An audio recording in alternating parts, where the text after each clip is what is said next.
En el aire de Radio Uruguay, La Máquina de Pensar.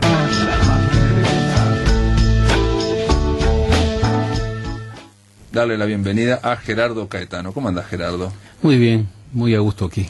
Gerardo Caetano, gracias por estar aquí. Yo sé que es un hombre, bueno, no necesita presentación, que está múltiplemente ocupado, pero él fue premio Bartolomé Hidalgo en el rubro ensayo de Historia Nacional por el libro La República Ballista, que comentamos en su momento acá en La Máquina de Pensar. Y bueno, lo mismo, la idea es un poco repasar algunos títulos, y en este caso, si podemos repasar el tuyo, vaya, ¿no?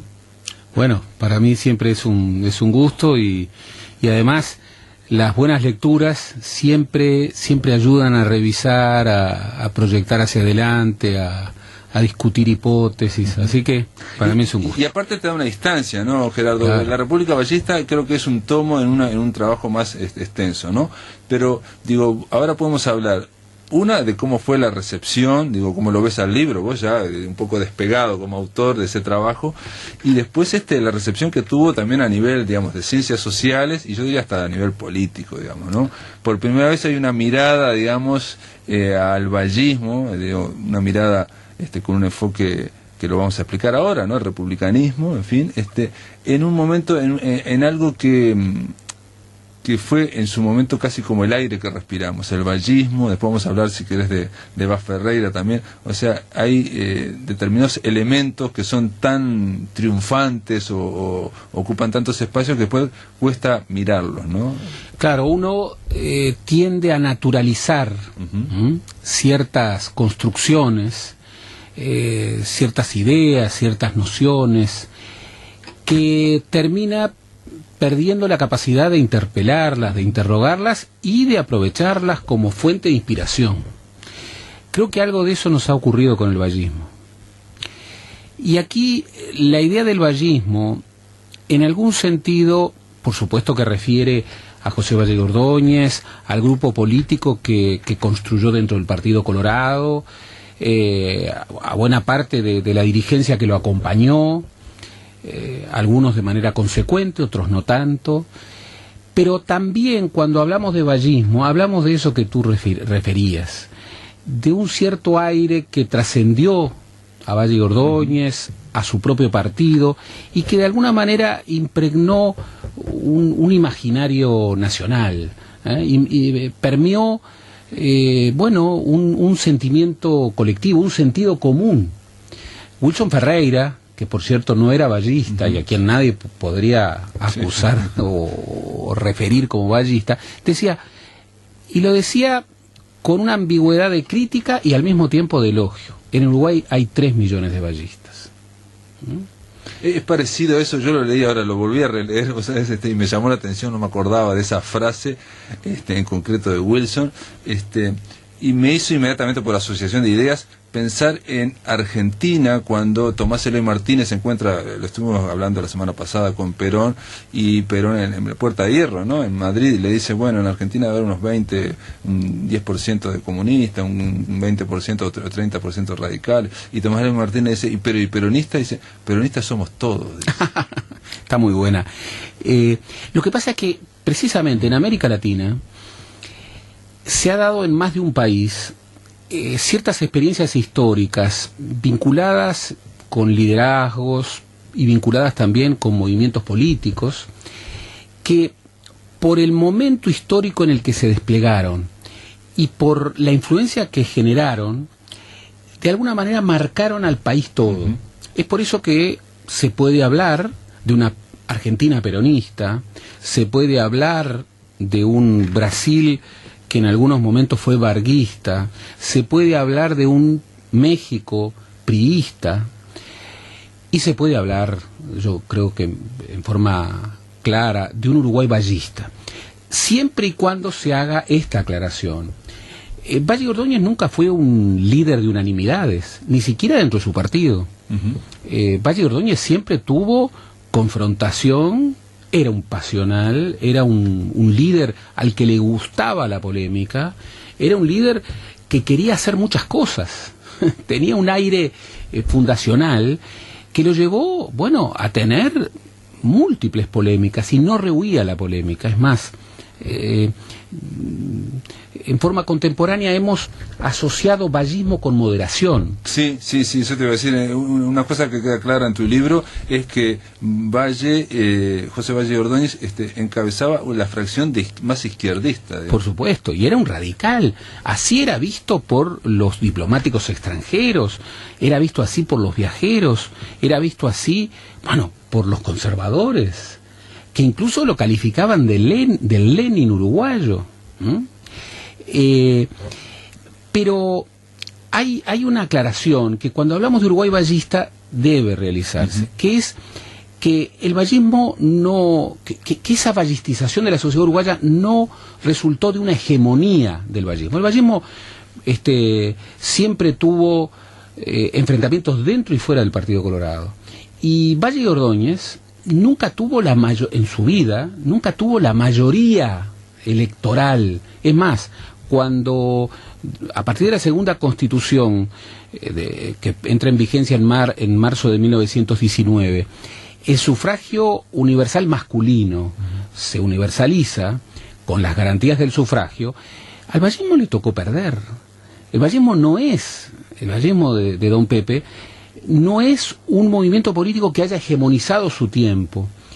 Incluso en muchos aspectos vinculados con las reformas del vallismo no pudieron ser cumplidas, no fueron cumplidas. Las reformas rurales, por ejemplo, no fueron cumplidas en un porcentaje importante. Las reformas económicas lo fueron en parte.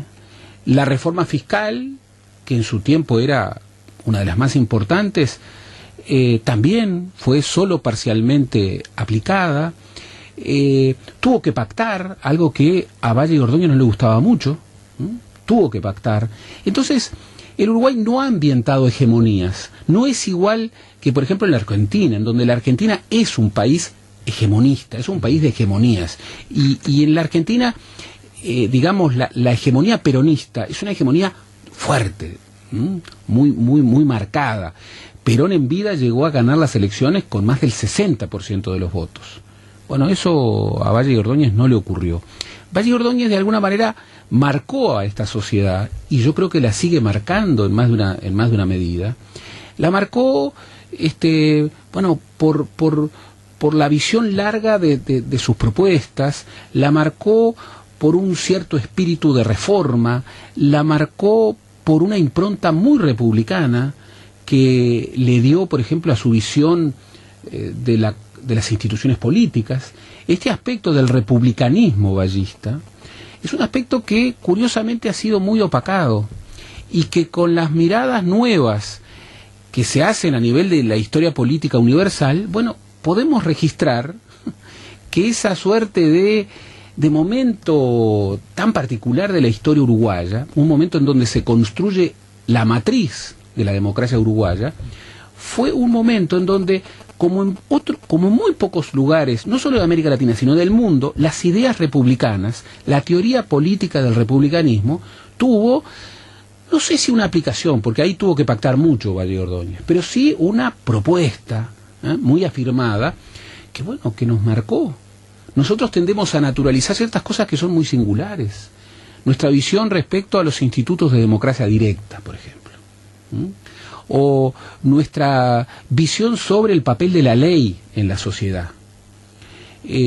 Nuestra visión respecto a las nociones de bien público. O a las virtudes y cualidades que deben revestir la práctica de un buen ciudadano. Todas estas cosas que nosotros tendemos a naturalizar. O la austeridad republicana. O la austeridad republicana. A nivel de los políticos, digamos, que se ha visto en las últimas décadas, digamos, un poco variada, digamos, en el sentido que era muy estricta, digamos. Aquí había un republicanismo de austeridad muy. Y por eso, el viejo idilio del Uruguay con los viajeros, que ya hunde sus raíces en el siglo XIX y aún antes de que existiera el Uruguay, en la colonia, es muy marcado. Los extranjeros, hasta el día de hoy, cuando miran al Uruguay, lo miran con singularidad. Y eso es algo que a los uruguayos tiende a gustarnos. A veces hasta nos gusta demasiado, porque tendemos a solazarnos, y a quedarnos con esa imagen que en general, digamos, si siendo muy grueso. Está el famoso laboratorio de experimentación social que hizo Valle Ordóñez, pero vos en la parte, en este libro La República Vallista, ponés en el anexo ese texto brillante de Rosita Forbes, donde ella dice que hay una gran experimentación social, pero no hay visión a largo plazo, que los uruguayos no tienen, y que el modelo va a colapsar si no tiene un arraigo económico, un sustento económico. Y ahí, digamos, le acertó en ese sentido. Vos ahora mencionás a Valle Ordóñez por su mirada de largo plazo. Y yo creo que sí, me parece, digamos como lector, me parece que sí, pero no es lo habitual en Uruguay. Creo que incluso ahora, 2012, no es lo habitual la mirada de largo plazo, de pensar en 30, 40, en 50 años, no es lo habitual. Por supuesto. Y yo creo que esto es uno de los grandes problemas del Uruguay de hoy. ¿Por qué? Porque el Uruguay en sus mejores momentos siempre supo anticiparse. Típico de país pequeño, típico de país que para marcar tiene que marcar en calidad porque no lo puede hacer en cantidad. El Uruguay para marcar tiene que anticiparse. El Uruguay está casi que obligado a tener una muy buena perspectiva. Por ejemplo, cuando los uruguayos hemos tenido que encarar el tema de la energía, hemos tenido que pensar a 50, 60 o 70 años, porque el Uruguay no tiene petróleo, por lo menos no lo hemos encontrado hasta hoy, ni tiene gas. Pero vos sí que se ha hecho eso, o sea que en Uruguay hubo mirada a largo plazo. Hubo mirada a largo plazo. Por ejemplo, a ver. Bueno, por ejemplo, el puerto de aguas profundas en las costas de Rocha, que suele plantearse como una suerte de novedad rutilante de estos últimos años, era una propuesta que a mediados del siglo XIX, después de la Guerra Grande, ya se discutía en el Uruguay. En aquel momento se la discutía como el puerto de salida del sur del imperio del Brasil. Obviamente hoy no se la puede discutir de esa manera, porque hoy es el canal de salida de un gran corredor bioceánico que va a comunicar Valparaíso, el Pacífico, allí donde está hoy el gran dinamismo económico comercial del mundo, con el Atlántico a través de un puerto de aguas profundas que además tiene costas oceánicas, esta parte del Uruguay, que va a cambiar, una vez que se construya, y no solamente que se anuncie, va a cambiar, bueno, la ecuación de los grandes ríos, la ecuación de la hidrovía, el tema histórico de la lucha de puertos, la va a cambiar, y la va a cambiar de una manera sustantiva. Bueno, eso, que es un proyecto a largo plazo, ya estaba entonces. Cuando a Valle lo acusaban de porvenirista, incluso era una crítica muy clásica, por ejemplo, de parte de las figuras vinculadas con la otra gran familia ideológica, que era la del liberalismo conservador. Lo acusaban de negar el pasado, y de estar absolutamente obnubilado con esa idea del país modelo, con esa idea del porvenir.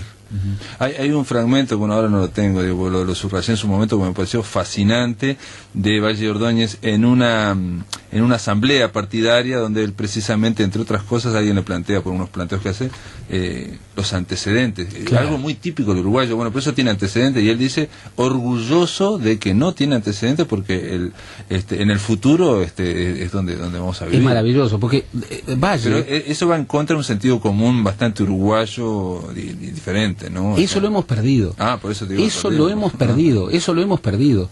Y es uno de los grandes problemas de las últimas décadas. Pero hoy no tenemos derecho a perderlo. ¿Sabes por qué? Porque hoy tenemos condiciones como para plantearnos en serio, sin retórica, un salto al desarrollo.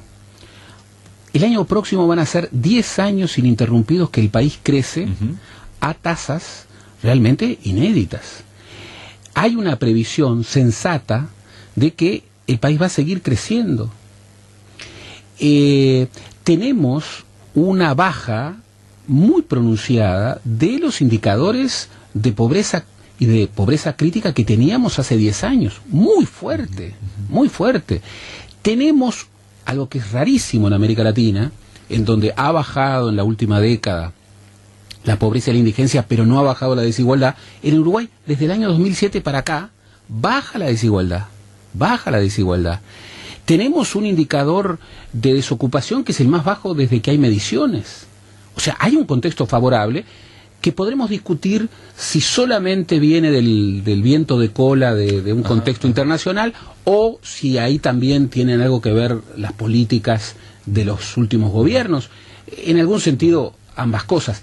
Lo que no se puede discutir es que hay un contexto muy favorable, mucho más favorable que en la época de Valle de Ordóñez. No, y no solo un contexto, sino hay, por ejemplo, propuestas o realidades que nunca habían ocurrido. Cuando pasó lo de Bosnia, estamos hablando de una inversión que sumaba ella todo lo que se había invertido en los últimos 150 años en Uruguay. Bueno, ahora si viene la megaminería, o si no viene, digamos, o sea, estamos hablando de cosas que nunca habían ocurrido.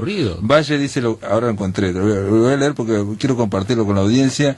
Cuando le está hablando ahí en una asamblea, Valle dice, le preguntan qué antecedentes históricos avalan esa propuesta, la propuesta de Valle en ese momento, y él contestó diciéndoles que él no se ajustaba a la historia, puesto que creía que se debería hacer más de lo que la historia contiene, y que en cada caso un pueblo que piensa debe tratar de dar un paso adelante y concurrir a la experimentación general. Bueno, esa era un poco la idea, no solamente de Valle, sino de su tiempo. Era un país de utopías. Algunas muy locas. Por ejemplo, cuando se inauguró el monumento a Artigas en la Plaza Independencia, Zorrilla dijo que cuando se cumpliera el bicentenario, el Uruguay iba a tener más de 40 millones de personas. Bueno, bárbaro. Pero, ¿sabés lo que había? Una gran fuerza creadora. Una gran fuerza creadora. Y Figari, por ejemplo, discutía con Valle de educación, y en muchos aspectos anticipaba una discusión que hoy tenemos entre nosotros. La idea de la educación vinculada con la producción, la figura del obrero artesano, o la idea de una escuela de artes y oficios marcada por el academicismo. Discutían sobre la ciudad, cómo debía ser la ciudad. Discutían incluso en relación, bueno, a cómo la educación debía forjar un futuro. Eran contextos muy diferentes.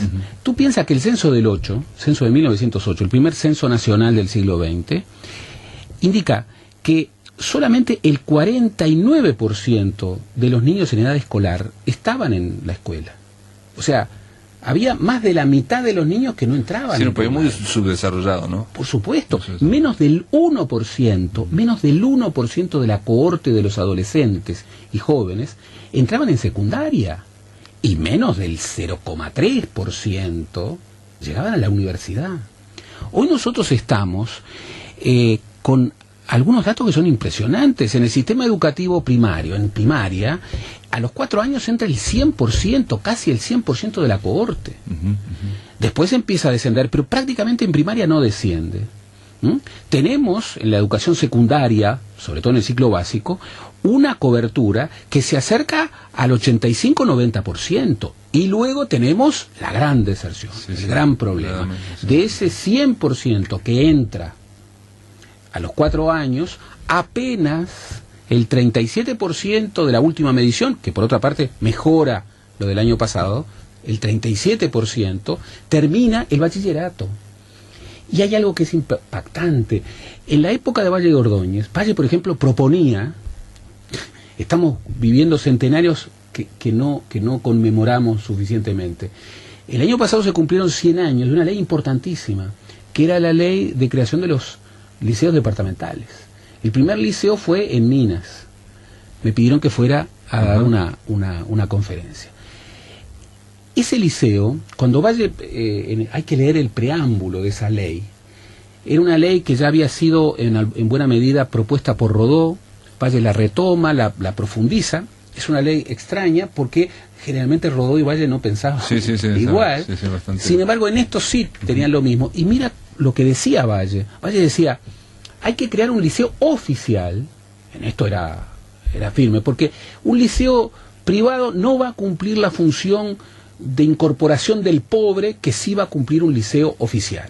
Pero además, ese liceo, que daría secundaria en lo que hoy es el ciclo básico y lo que entonces era preparatorio, el bachillerato, debe ser el embrión de una universidad por cada departamento. Imagina más allá de que podamos discutir, Sí, sí, no sí. daba, pero ¿cómo? Ahí hay otro detalle, Gerardo, que digo, lo podemos hablar después de la pausa, que es esa experimentación brutal social que había, esa acumulación de iniciativas hacia el futuro.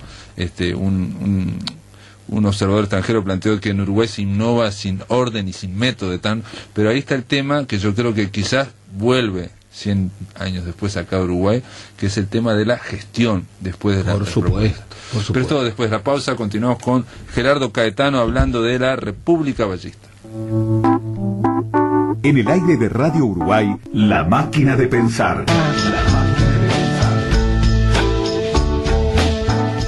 Continuamos con Gerardo Caetano en la República Ballista. Obviamente esto da para muchas cosas y es casi imposible, por lo menos para mí es imposible no hablar de aquel Uruguay tan de experimentación social, ¿no? Brutal, ¿no? Estamos hablando de que, y eso habla mucho tu libro, La República Ballista, en que era un cúmulo de iniciativas. Hay iniciativas hasta descacharrantes, por ejemplo, de alguien que quiere prohibir el mate en la calle, ¿no? Y en los edificios públicos, que solo se tome mate en la casa, porque así no se evitaría el contagio de enfermedades, ¿no? Mateo Leñani. O sea, y plantea en Canelones, ¿no? No, pero era diputado nacional. Entonces plantea sustituir el mate por té, por el café, por otras cosas. Los proyectos de ley increíbles, ¿sí?, que se plantearon. Hubo una comisión de la mosca en el Parlamento cuyo objetivo era eliminar la mosca. Claro. Por el concepto de que, bueno, la enfermedad estaba fuera del cuerpo, el cuerpo era naturalmente sano, era una visión completamente equivocada, pero entonces lo que había que interrumpir era la comunicación de la enfermedad a través del microbio, y el vehículo que la llevaba al cuerpo naturalmente sano era la mosca. Bueno, una comisión de la mosca buscando... Una locura.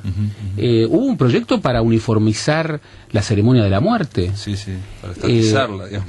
Claro, para que todas las ceremonias fueran iguales y todos los féretros fueran iguales. O sea, es la idea de que nacemos todos iguales, entonces muramos todos con el mismo féretro, el mismo cajón, así. Claro, obviamente ahí también se buscaba terminar con las particularidades de la cruz, de la estrella de Sion. Sí. O detalles que yo no sabía, por ejemplo, de que había banquetes frente a las iglesias para comer y tomar todo lo que en ese momento no se veía. Claro, los famosos banquetes de promiscuidad el Viernes Santo vinculaban a anarquistas, ballistas, masones, liberales radicales, socialistas, justamente para vulnerar todas las reglas y todas las restricciones religiosas a la promiscuación, a la mezcla de alimentos. Entonces, invitaban por la prensa, en verso, riéndose de los curas, y al mismo tiempo incorporando quienes irían y el menú, que violentaba todas las reglas. Bueno, esa idea, más allá de la anécdota, esa idea de esa fuerza experimental. Y sobre todo esa idea, digamos, de un país, o por lo menos una élite gobernante totalmente volcada hacia el futuro, casi que estaban viviendo, querían vivir un país de ciencia ficción, querían vivir un país del futuro, ¿no? Entonces todo lo que fuera moderno, digamos, había ese impulso brutal, que ahí está el tema después de la gestión, porque yo me imagino un país muy subdesarrollado, donde se hacen las cosas, bueno, a impulsos personales también, ¿no? Claro, había una gran fuerza creadora, una gran fuerza creadora. Y en verdad lo que debemos decir es que más allá de las ambigüedades, más allá de la debilidad muchas veces del sustento económico de muchas de esas propuestas, más allá de cierto extremismo en algunas propuestas, había realizaciones. Bueno, esa sociedad, por ejemplo, se planteó hacer el mayor estadio de cemento armado del mundo en 1928, y lo hizo en 9 meses. Era el Estadio Centenario. Sí. O sea... Sí, habla más allá de un impulso de la élite. Hay un entusiasmo igual que lo del tema de la rampa y todo. Supuesto. Están hablando de obras faraónicas casi. Yo hago un test. Sí. Cuando vienen extranjeros al Uruguay, siempre... A mí me encanta Montevideo, los llevo a pasear por Montevideo, por todo Montevideo, todo Montevideo, que eso es algo que no hacemos. Y ellos, después de ver todo Montevideo, me dicen, che, pero acá pasó algo. porque lo que veo en la geografía urbana me refiere a que hubo un momento en donde se construyeron cosas demasiado importantes para esta ciudad. Y entonces me dicen, ¿qué pasó aquí? Incluso muchos de ellos no conocen la historia del país, o sea, no saben qué están refiriendo. Y bueno, es que en algún momento se tiene que ver con, bueno, aquella época en donde se discutió. Peñarol y Nacional en la década de los 20, propusieron, cada uno por separado, hacer un estadio para 100.000 personas en Montevideo, para 100.000 personas. El estadio de Peñarol estaba en Positos, ahí en casi muy cerca del cruce entre Rivera y Soca. Imagínense lo que sería. Pero Montevideo, por entonces, no llegaba al 1.000.000 de personas. Entonces tú decías, hoy 2 estadios para 100.000 personas sería absurdo en el Uruguay. Pero eso te hablaba de una gran fuerza creadora. Sí, ya hacia el futuro, digamos. Y una cosa de futuro. Incluso hay muchas utopías no cumplidas. La idea de Figari, que es impresionante, un gran artista, un hombre universal, que cuando crea cuando proyecta y dirige la Escuela de Artes y Oficios, dice, aquí, país industrial, país de vocación industrial, hay que vincular la enseñanza y la producción. Tenemos que ir a la figura del obrero artesano. Y Valle que le dice, no, nuestra escuela de arte tiene que ser una escuela académica. Parecía como que los roles estaban cambiados. Bueno, hoy vos hablás también del impulso, de la influencia filosófica, que, por ejemplo, si yo ahora tuviera que hablar de los últimos 20 años de Uruguay, la influencia filosófica en los gobiernos, es más difícil, digamos, de verlo, ¿no? Es más difícil. Entre otras cosas, pensadores del uruguayo, digo, a Ferreira, Rodó, Figari. Entre otras cosas porque, y esto no lo digo desde la nostalgia, tú sabes que los historiadores tienen como enemigo a la nostalgia, porque la nostalgia, entre otras cosas, nos lleva a dar una visión poco real del pasado, ¿no? Siempre edulcorar lo que fue. No lo hablo de la nostalgia, lo hablo del registro de la realidad. En el presente, ¿qué es lo que vemos? Bueno, hay muy pocos proyectos a 10 años. Parece como que 10 años es una mirada demasiado exagerada. Nos falta pensamiento estratégico. Y si tú ves, bueno, por un lado dices, el Uruguay hoy presenta condiciones que lo pondrían frente a la interpelación de cómo saltar al desarrollo. Es la primera vez desde que recuerdo que el Uruguay puede tener esa interpelación. Bueno, pero para eso la ruta del país, de la historia del país, pero además la ruta de los exitosos en ese salto al desarrollo, son países que durante 30 o 40 años aplican políticas no iguales, pero sí sostenidas en el rumbo. Por ejemplo, Finlandia, hoy es el modelo, el modelo finlandés, etcétera, etcétera. Bueno, si tú ves la apuesta a la educación en donde apuesta a la educación y a la innovación en ciencia y tecnología, en donde los resultados no son de un día para el otro, de un año para el otro. Y el cuidado del medio ambiente, ¿eh? El cuidado del medio ambiente. Te dicen, no puede haber tantas papeleras, y Finlandia tiene como 19 papeleras como Bosnia, y es la primera en el medio mundo. Por supuesto, y cuando discute energía, discute medio ambiente, como hay que discutirlo siempre. Y cada emprendimiento incorpora como valor el derecho de los que van a venir, el derecho de las próximas generaciones. Todas esas apuestas, esos experimentos, no marcan votos. Aquel que está pensando solamente en la próxima elección, cosa que yo creo lamentable, pero de alguna manera vigente, esta idea de la política como campaña permanente, en donde el máximo futuro al que llegamos es, bueno, la próxima elección. Y todas las políticas...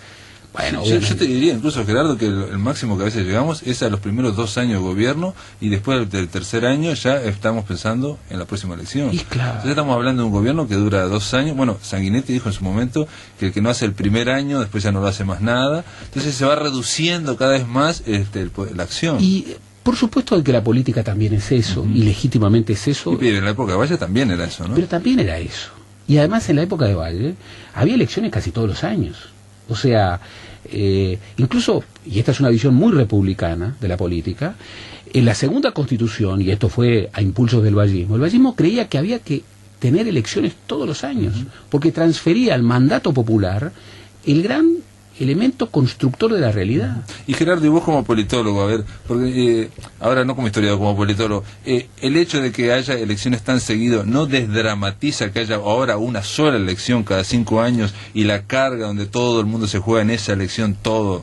Es que, bueno, podría hacerlo. Yo cuando escucho hablar, no, porque entre otras cosas, agregar una elección es muy caro.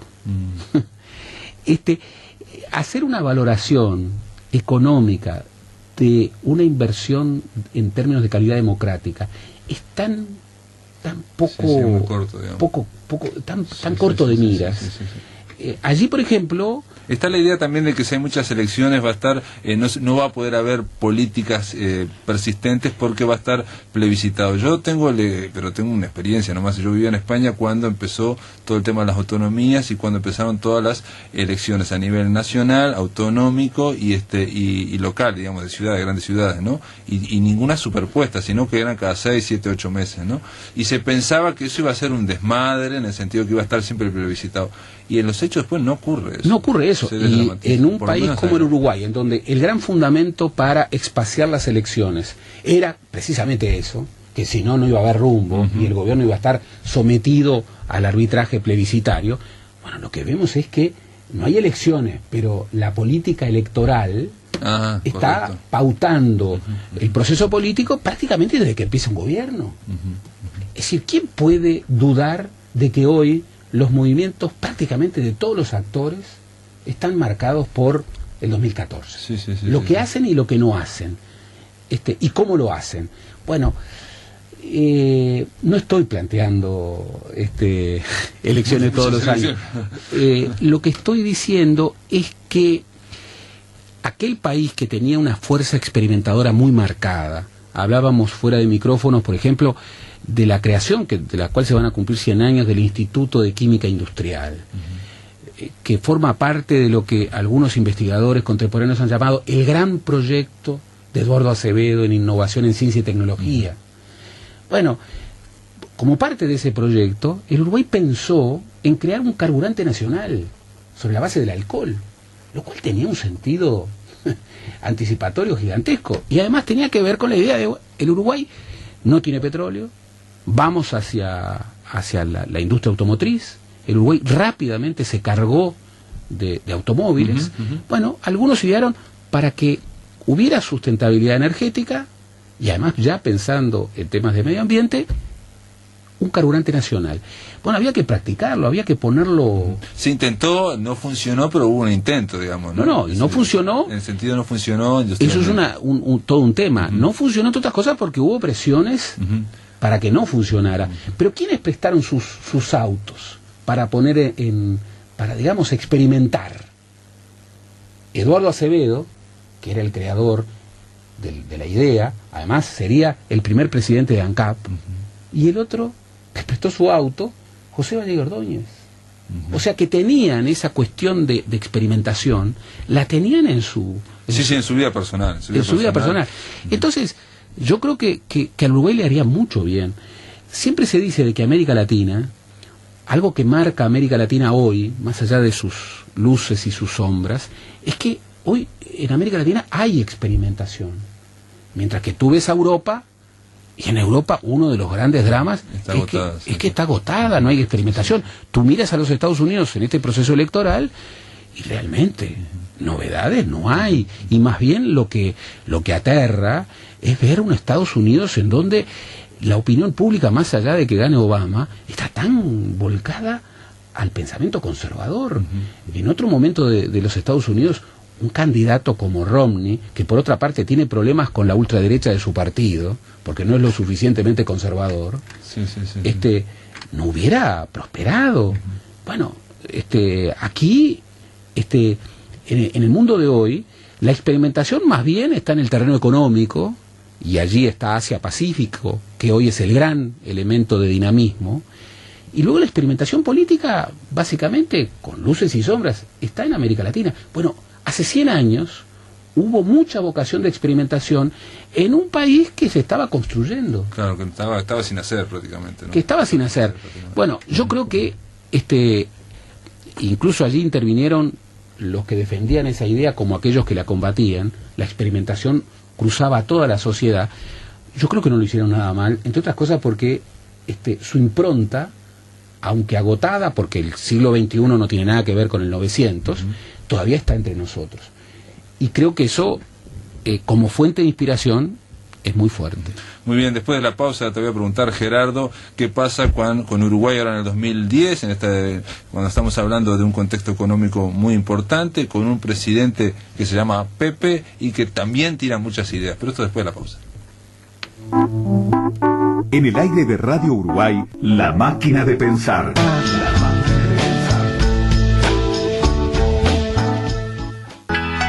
Seguimos conversando con Gerardo Caetano, estamos conversando sobre la República Vallista, su libro que ganó el Bartolomé Hidalgo al ensayo histórico.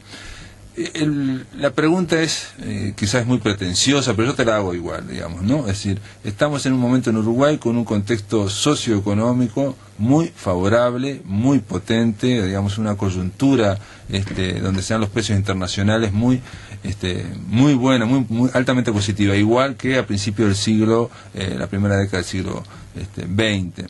Y tenemos en este momento un dirigente, un presidente, como el presidente Mujica, que también es alguien que es muy innovador en cuanto por lo menos a iniciativas, a tirar muchas ideas.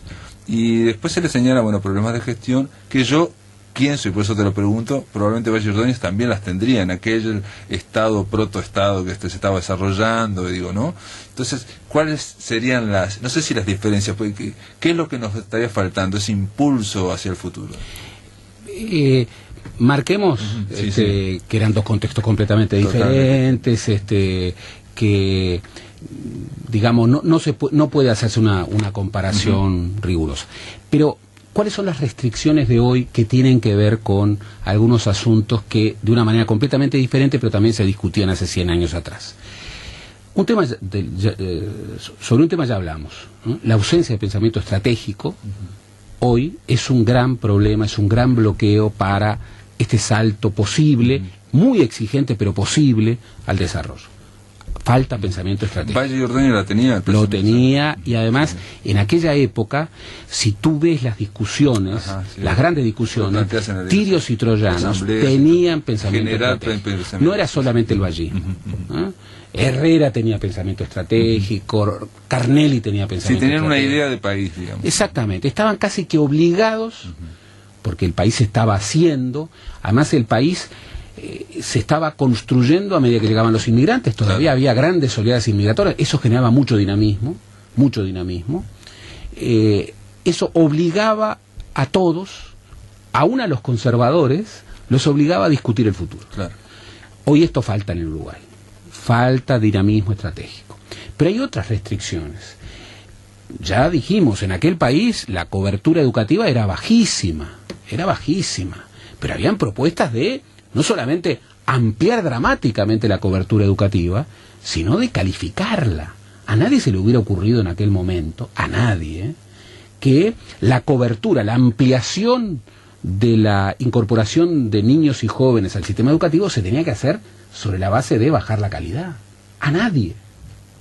Hoy hay quienes dicen y hay quienes practican la idea de que la cobertura tiene que ampliar, pero para eso hay que bajar los obstáculos. Y es una estafa. ¿Por qué? Porque hoy tenemos una gran fractura social en donde lo que define el futuro personal es la educación.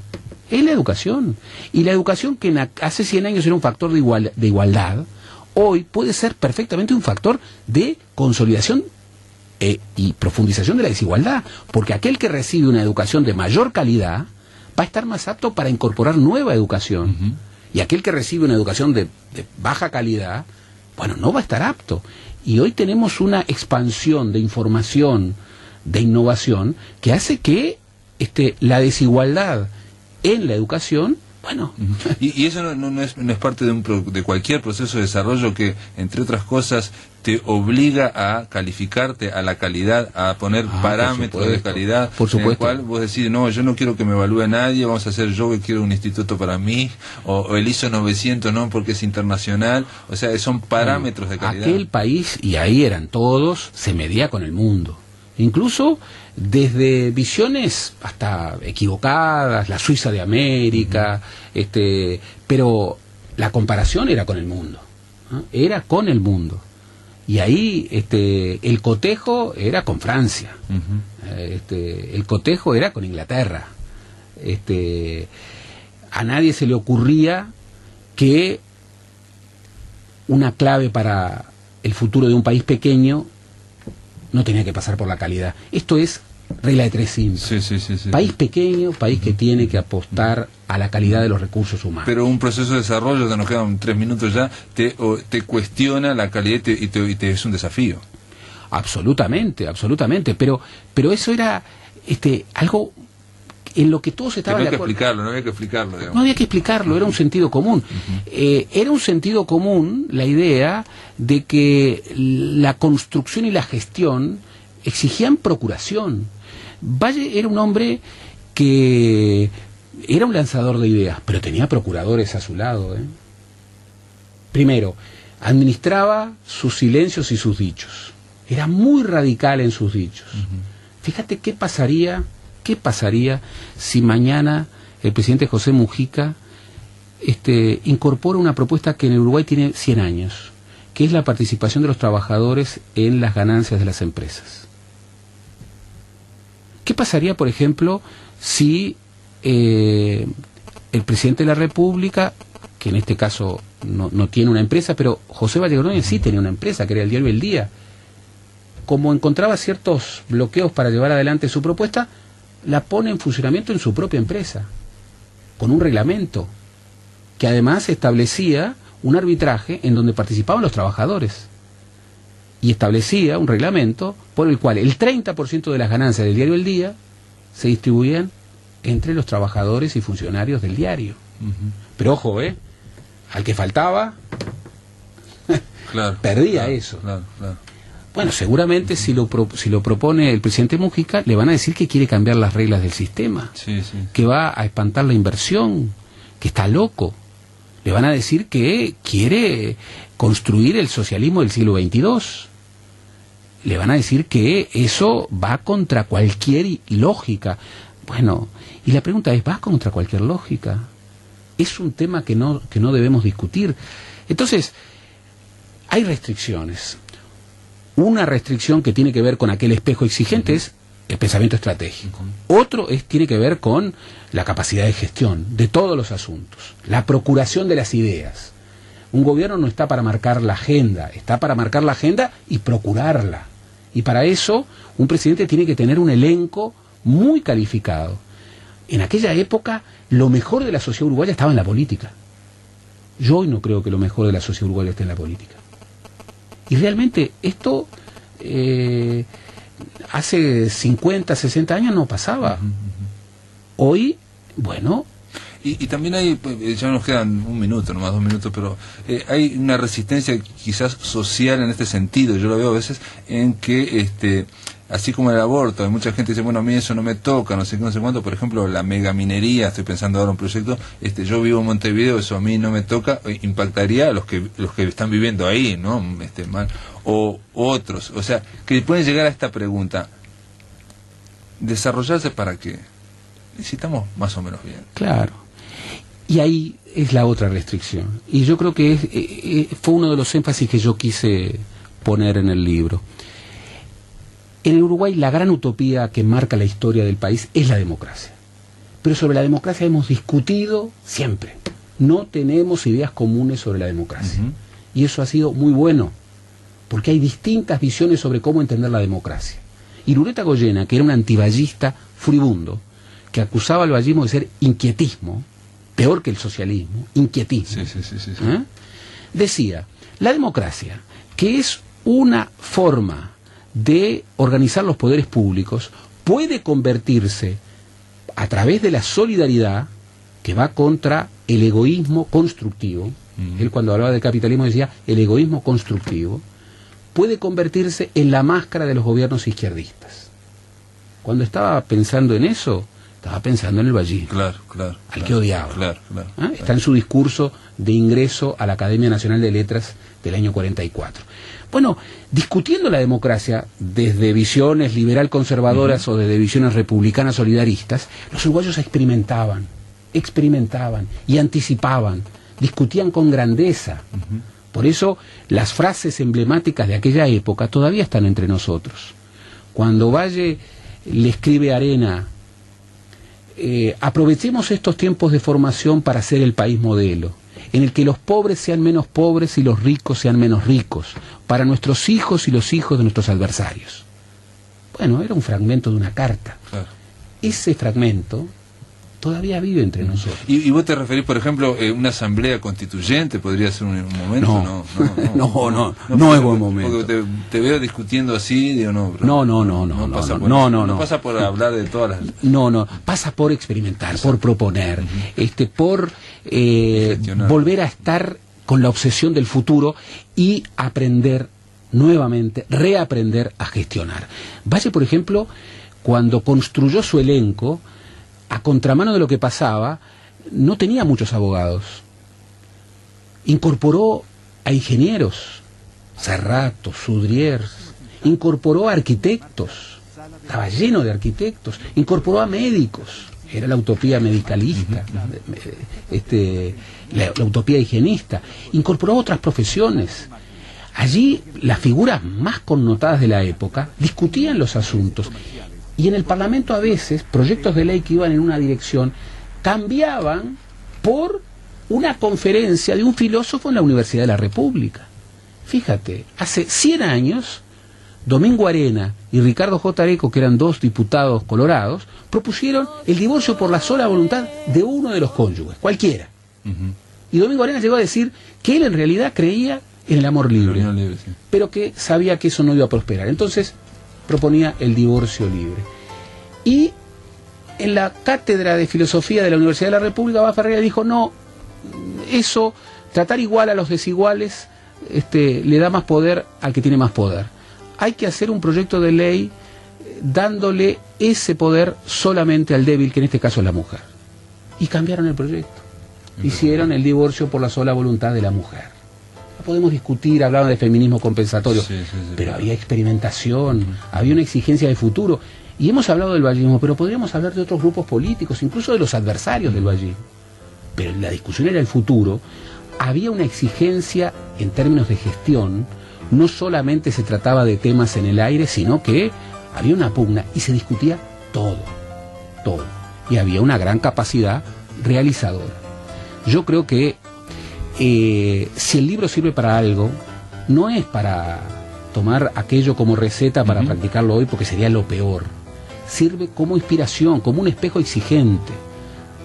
Volvamos a tener ese instinto de experimentación, volvamos a exigirnos. Y para eso la historia, ¿no? Un poco para ir un poco para atrás para poder proyectarse, ver cómo, o sea, la idea de proyectarnos en un Uruguay desarrollado no parece tan descaminada si uno ve lo que está para atrás, ¿no? Y toda prospectiva necesita retrospectiva.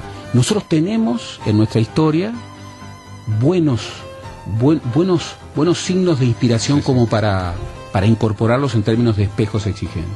Gerardo Caetano, gracias por estar acá, nos recontrapasamos. Mañana, amigos, vamos a llamar a 33 para hablar con Gustavo Espinosa y vamos a hablar con Sergio López Suárez también. Los dos son ganadores de Bartolomé Hidalgo. Gracias por estar acá, che. No, gracias a ti. Hasta mañana. Navega más. Si tenés internet fijo en tu casa, sumale internet móvil por